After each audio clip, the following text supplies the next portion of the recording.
아멘. 귀한 찬양 감사드립니다. 하나님께서 찬양 가운데 영광 받으신 줄로 믿습니다. 혜천이가 언제 바이올린을 켜나 혜천이도 기다리고 우리도 기다리는데 마침 모자간에 아름다운 찬양의 작품을 이루었습니다. 서로 이렇게 평화 인사를 나누실까요? 할렐루야, 순수하게 신앙생활 합시다. 순수하다는 얘기는 순수하지 못한 경우들도 있다, 그런 얘기죠. 순수하다, 이게 뭐겠습니까? 이물질이 끼지 않은 상태인 거죠. 근데 이물질은 늘 있어요. 몸에도 때가 나오지 않습니까? 그래서 이물질을 늘 제거해내는 것이 순수한 거예요. 애초에 태어나면서부터 죽을 때까지 순수한 것은 없습니다. 살다 보면 때가 타게 되는데 그것들을 물리치면서 순수하게 신앙생활을 해야 됩니다. 물론 우리 전능하신 하나님께는 순수하지 않은 일들도 하나님께 영광이 될 때가 있어요. 가령 사도 바울이 로마 감옥에 갇혀 있을 때입니다. 그때에 더 이상 전도하기 어렵지 않습니까?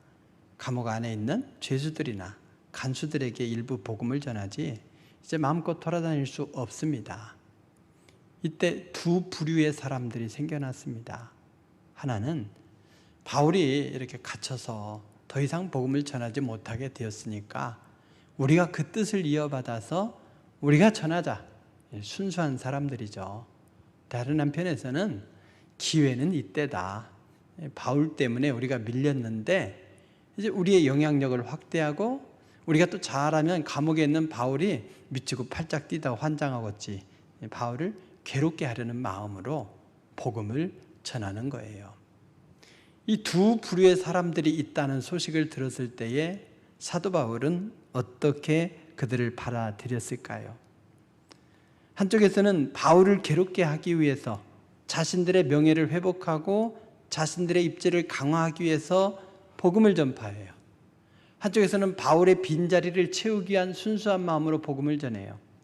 그런데 사도 바울은 그 두 상황을 놓고 이렇게 고백합니다. 거칠애로 하나, 참으로 하나, 무슨 방도로 하든지 전파되는 것은 그리스도니 이로써 나는 기뻐하고 또한 기뻐하리라. 살든지 죽든지 내 몸에서 그리스도가 존귀하게 되게 하려 하나니 이렇게 고백했습니다. 투기와 분쟁으로 순수하지 못하게 복음을 전하는 사람도 있고 순수하게 사랑의 열정으로 복음을 전하는 사람도 있는데 내 입장에서 보면 나를 괴롭게 하고 또 나의 입지를 약화시키려는 것으로 받아들일 수 있겠지만 하나님의 입장에서 보면 하나님 나라가 확장되는 것이니 그 앞에 내가 수긍하고 그들의 입장을 존중하리라. 바로 이런 말씀이죠. 하나님은 순수하지 못하게 헌신하는 이들, 그들의 수고를 통해서도 일하시더라는 거죠. 또 열매도 거두게 하십니다. 심지어 돌들을 들어서도 일하기도 하십니다. 우리 성도들의 신앙생활하는 모습을 보면 다양해요. 근데 한편으로 보면 좀 속이 보이는 분이 있을 수도 있어요. 그때 어떤 마음이어야 됩니까? 사도 바울의 마음을 가지십시오. 하나님은 저 영혼을 통해서도 일하시고 또 열매를 거두시고 영광 받으신다. 모든 영혼을 소중하게 여기시고 내가 하는 방식, 내 가치만이 옳은 것이 아니라 저런 분을 통해서도 일하시는구나. 이런 넓은 마음을 가져야 됩니다. 대신에 우리 자신에 대해서는 엄격하시길 바랍니다.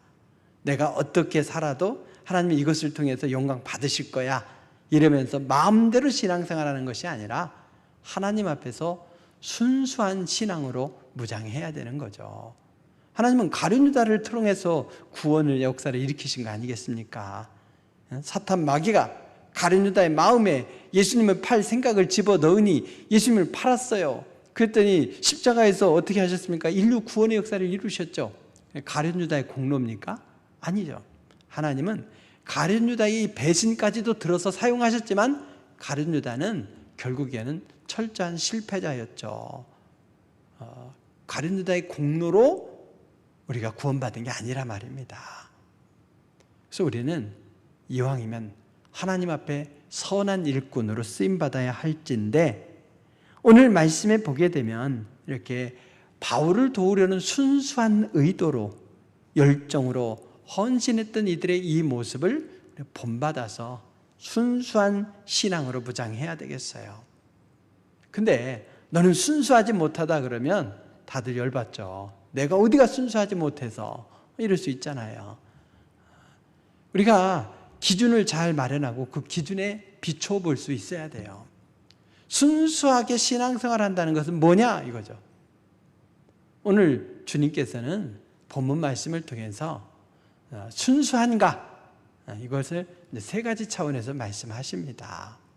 그래서 이렇게 헌신하는 것, 아니 이렇게 헌신하지 않는 것이 순수하다, 이렇게 가르쳐 주셔요. 그 첫 번째가 뭐겠습니까?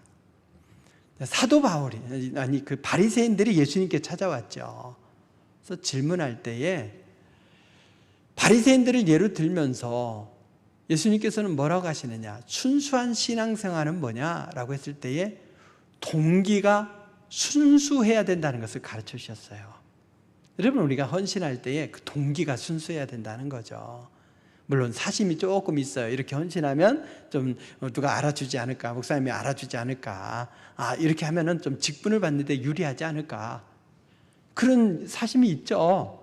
그게 또 동기부여가 돼요. 근데 그게 도를 넘어갈 때 문제가 되는 거죠. 도를 넘어갈 때. 바리새인들은 도를 넘어도 한참 넘었어요. 예수님께 찾아왔습니다. 좀 표적을 좀 보여달라, 이렇게 얘기해요. 예수님께서 행하시는 표적을 보고 싶죠. 그러나 이들이 예수님께 표적을 요구하는 배경은 좀 달랐어요. 왜 요구했습니까? 정말 진리를 사모하는 마음에서 했습니까? 아니죠. 순수하지 못한, 즉 불순한 동기에 의해서 표적을 요청했던 거죠. 세 단계로 요청했습니다. 예수님을 힐난했다고 그랬어요. 그러면서 예수님을 시험하였다고 했어요. 그러면서 표적을 요구한 거죠. 힐난했다, 이 말이 원어적으로 보면 좀 논쟁한다는 말인데, 좀 진리를 구하고자 아니면 의견을 좀 모으고자 이렇게 논쟁하는 것이 아니라 꼬투리 잡으려는 논쟁이에요. 꼬투리 잡으려는 논쟁, 비난하기 위한 논쟁입니다. 건강하지 못한 거죠. 예수님께 뭔가 책 잡을 것이 없는가, 물고 늘어질 것이 없는가. 그래서 예수님을 경계하고 뒷조사하면서 허물을 잡기 위해서 예수님께 나와서 표적을 구한 거죠. 순수하지 못한 의도로, 예수님을 올가매려는 의도로 한 거예요. 결국은 이건 두 번째 시험으로 이어지는 거죠. 시험으로. 예수님을 시험하려 했던 겁니다. 유혹하려고 한 거예요. 유혹은 결국 사탄이 우리를 넘어뜨리려는 거죠.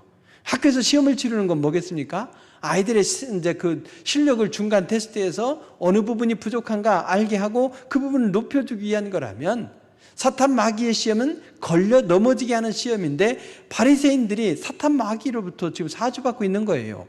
예수님을 걸려 넘어뜨리게 하려고 시험하는 거예요.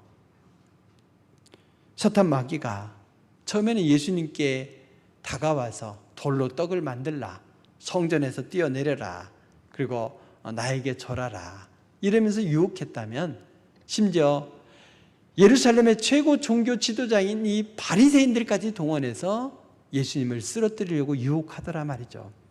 동기가 불순하면 트집 잡으려고 하고요, 시험으로 쓸어 넘어뜨리려고 하는 거죠.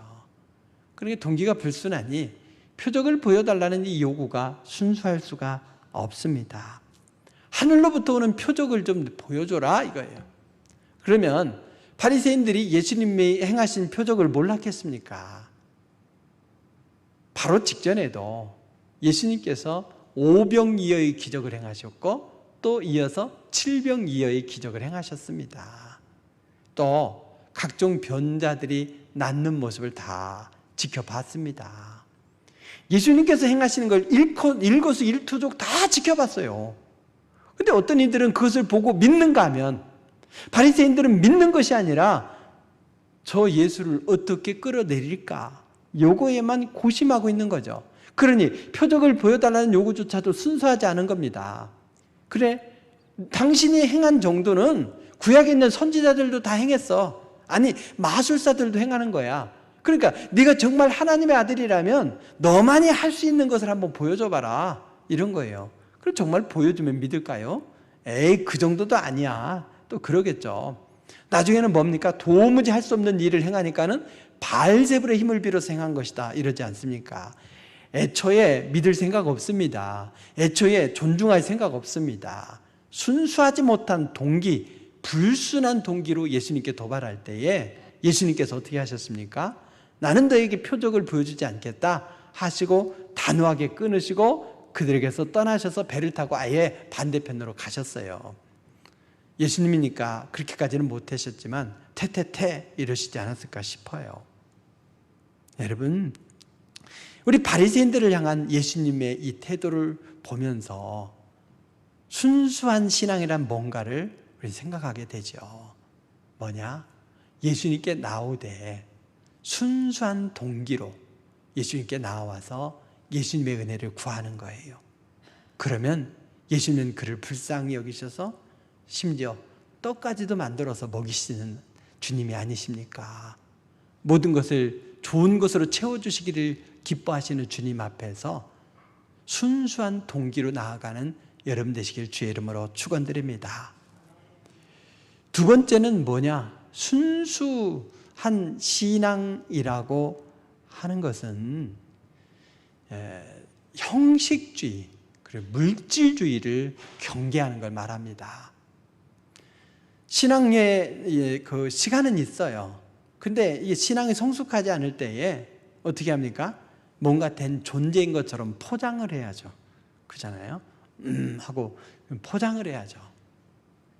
또 내가 채워져 있지 않으면 누군가가 얘기하는 것에 대해서 순수하게 받아들이지 못하고 왜곡하고 또 무시, 이제 또 분노도 하게 되죠. 그래서 여러분, 속 사람이 강건하고 꽉 차 있어야 돼요. 그래야 사도 바울에게 도발하더라도 아유, 그것도 괜찮아. 그걸 통해서 하나님께 영광 받으시니까 괜찮아. 이런 대인배가 될 수 있는 거 아니겠습니까? 속이 차 있지 않을 때 우리는 겉을 포장하게 되어 있어요. 그래서 여러분, 이런 형식주의 아니면 물질주의를 지양해야 되는 거죠. 급하게 배를 타고 건너편으로 왔어요. 그때 제자들이 문제가 발생한 거예요.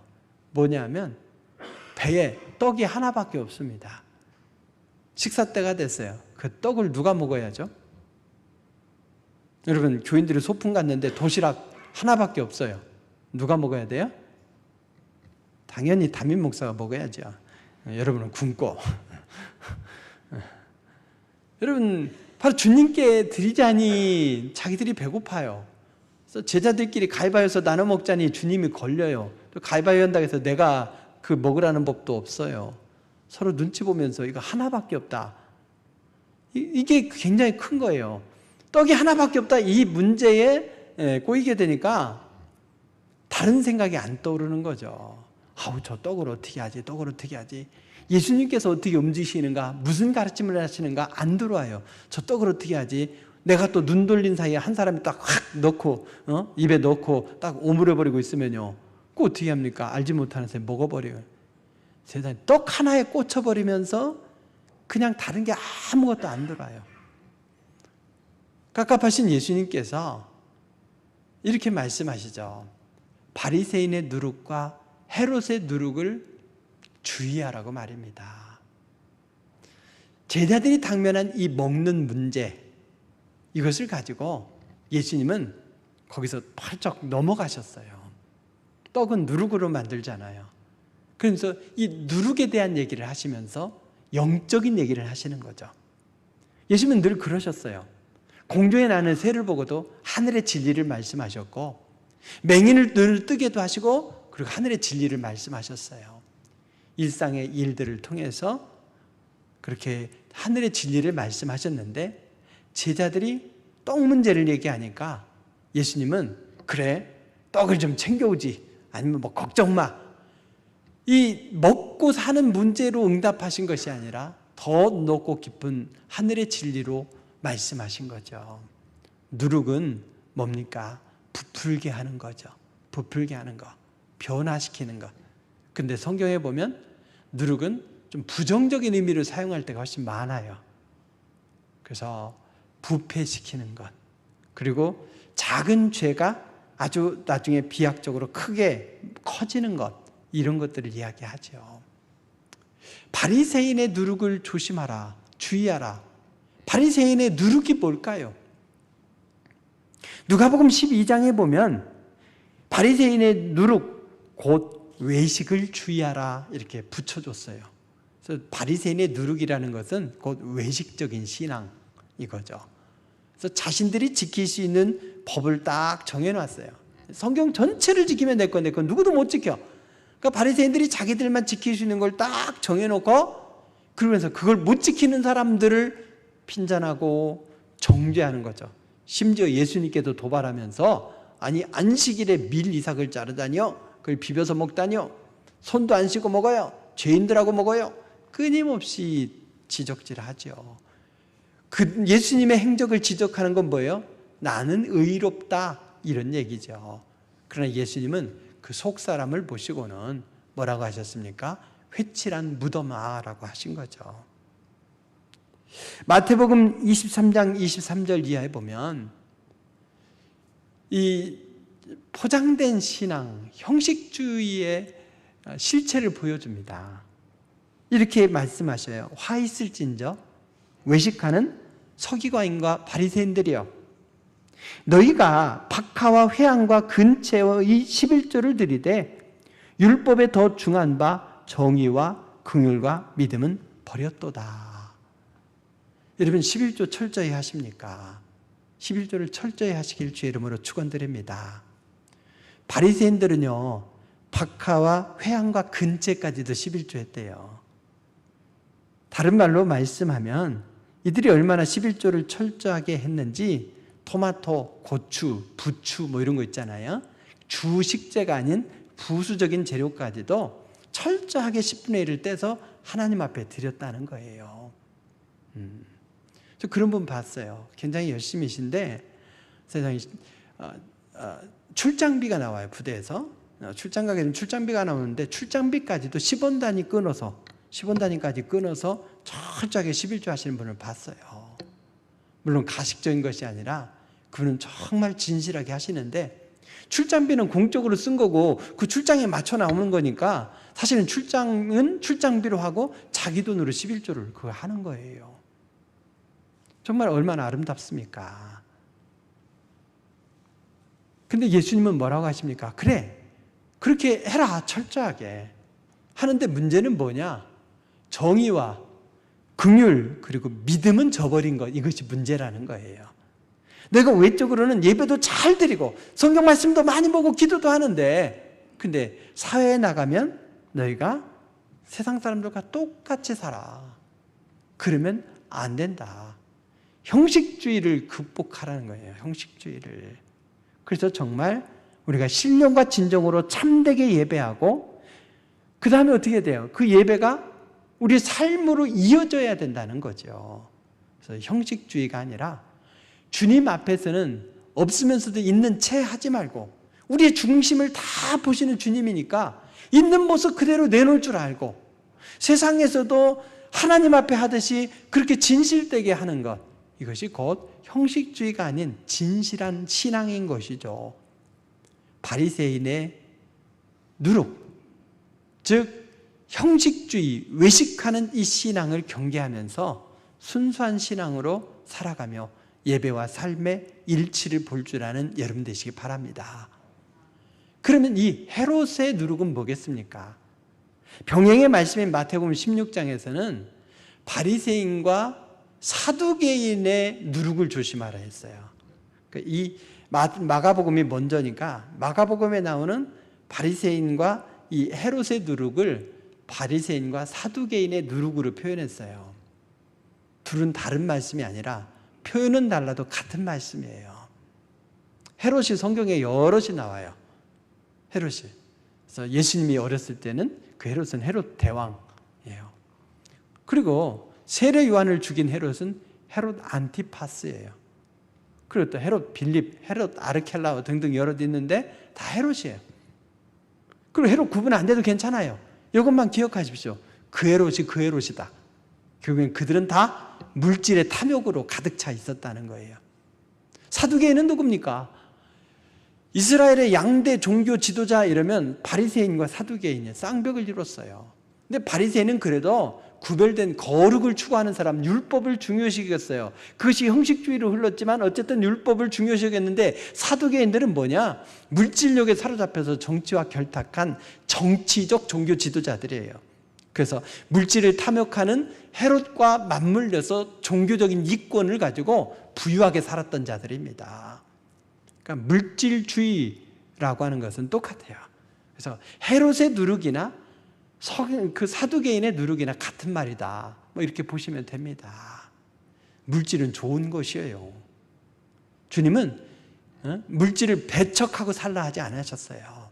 우리가 새성전을 짓는 것도, 정경제를 사는 것도, 거기에 새성전을 짓는 것도 다 물질이 있어야 되는 거예요. 그러나 물질이 끝은 아니라는 거죠. 성전도 물질로 짓는 거 아니에요. 물질보다도 우리는 기도로, 눈물로, 땀으로 져야 돼요. 그래서 물질이 채워졌으니까 걱정 없지가 아니라 갑절로 더 많이 기도해야 될 줄로 믿으시기 바랍니다. 물질 마련 때문에 에너지를 뺏겨서 제대로 기도하지 못하는데, 그게 아니라 우리는 그 문제로부터 해방되었으니까 하나님께서 기뻐하시는 제대로 된 성전, 그러면서 신앙의 유산을 잘 이어가는 성전이 되도록 더 많이 기도해야 돼요. 성경은 물질을 부정한 것으로 치지 않아요. 그러나 물질에 매여서 물질을 하나님보다 더 소중하게 여겨서는 안 된다는 거죠. 헤롯이 왜 문제인가? 사두개인이 왜 문제인가? 물질주의에 사로잡혀 있었기 때문이죠. 그래서 탐욕을 위해서 백성들의 세금을 탈취했던 것이고, 또 성전에서는 어떻게 했습니까? 예물을 흠없는 거 드리는데 트집을 잡아서 흠을 만들어서 그걸 통해서 종교적인 이득을 취했더라 말이죠. 그게 문제인 것이죠. 이 시대의 물질은, 돈은 최고의 우상입니다. 하나님을 믿는 우리 그리스도인들도 돈 앞에 무릎을 꿇는 경우들이 얼마나 많습니까? 헤롯의 누룩이 얼마나 강력한지 모릅니다. 이것을 극복하면서, 이용하면서, 우상이 되는 것은 경계하면서 살아가야 되는 것이죠. 그래서 예수님은 순수한 신앙이란 무엇이냐라고 했을 때 형식주의를 배격하고 하나님 앞에 있는 모습 그대로 세상에서는 참 예배자의 모습이 참 예배자의 삶으로 이어져야 된다고 했고요. 물질주의에 사로잡혀서 하나님보다 물질을 더 소중히 여기는 삶이 아니라 하나님의 영광을 위해서 물질을 적절하게 활용하는 자로 살아가라, 이렇게 말씀하고 있는 것입니다. 또 순수한 신앙이란 뭘까요? 제자들을 꾸짖는 예수님의 모습에서 볼 수 있습니다. 예수님께서 이 누룩에 대한 말씀을 하셨을 때에 제자들은 귀에 그걸 안 들어오는 거죠. 그래서 뭐라고 말하느냐? 이는 우리에게 떡이 없음이니라. 즉 뭐냐면 예수님께서 뭐 누룩 얘기하든 뭐 하든 간에 떡이 없는 것이 가장 큰 문제다. 떡이 없는데 뭐 누룩 얘기하면 뭐하냐? 밀가루라도 있어야 누룩으로 해서 떡을 만들어 먹지. 이런 얘기예요.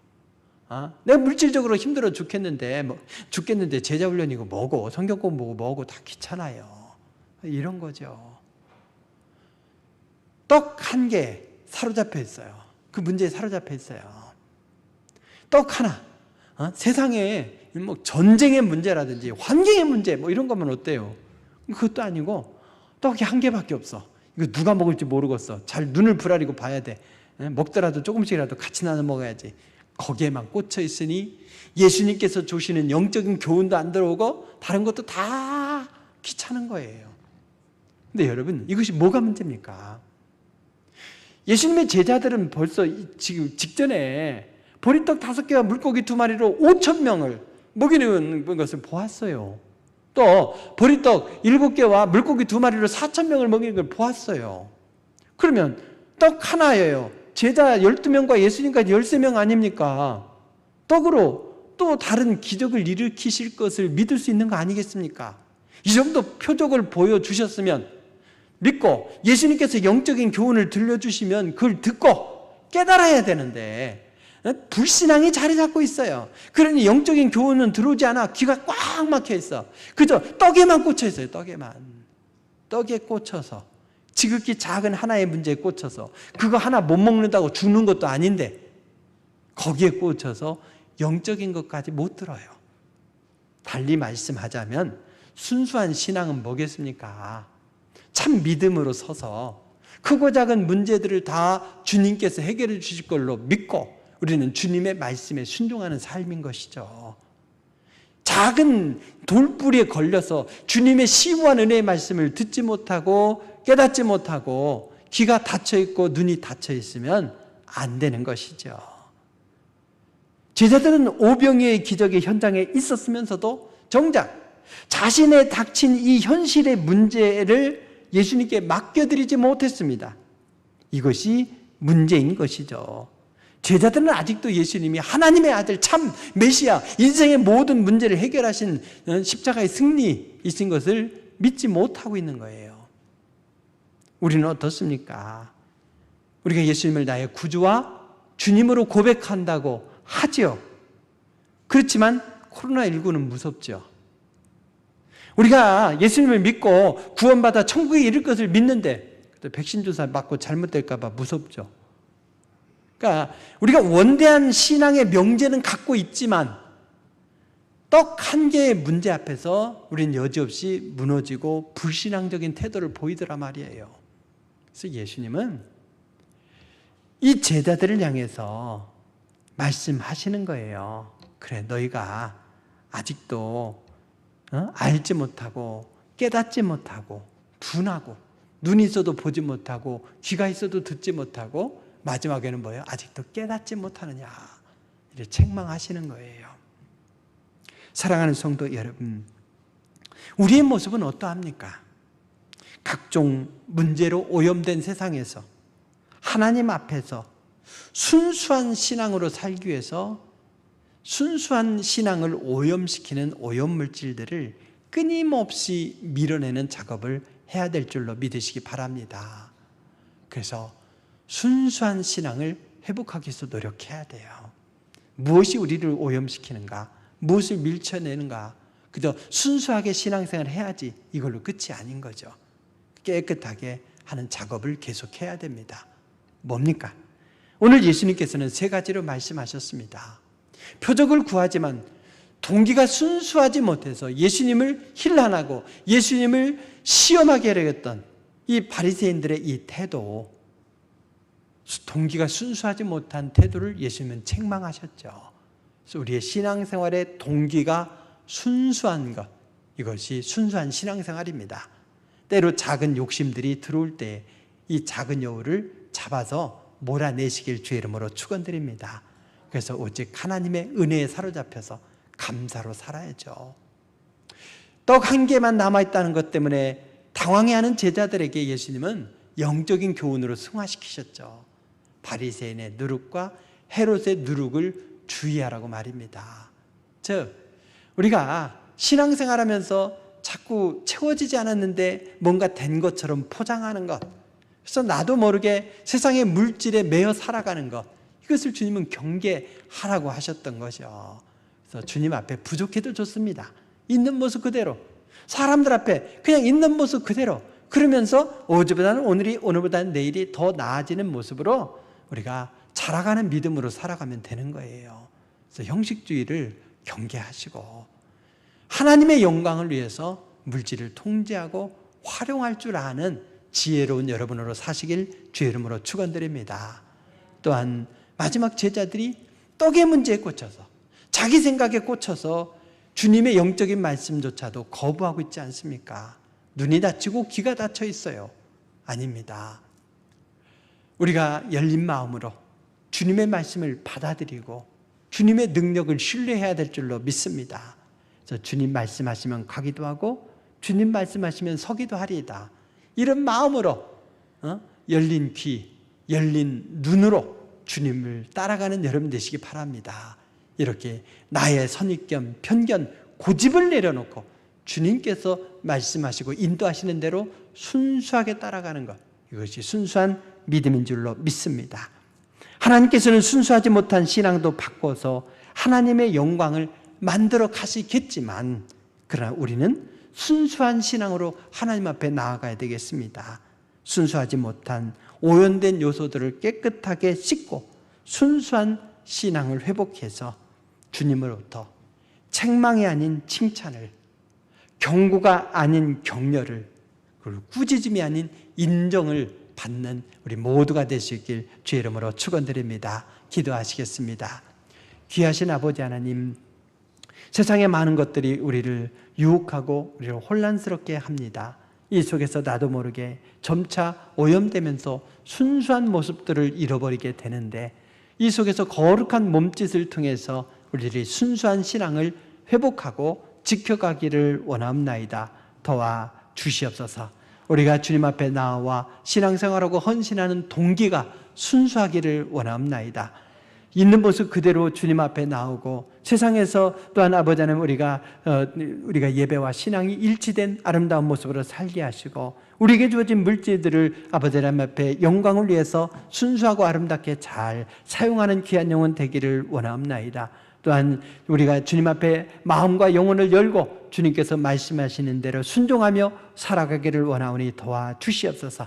그래서 주님으로부터 칭찬과 인정을 받고 우리를 통해 주님의 영광이 드러나는 축복의 삶이요, 내실 있는 주님께서 이루실 일이 기대가 되는 삶이 되기를 원하오며 예수님의 이름으로 기도드립니다. 아멘.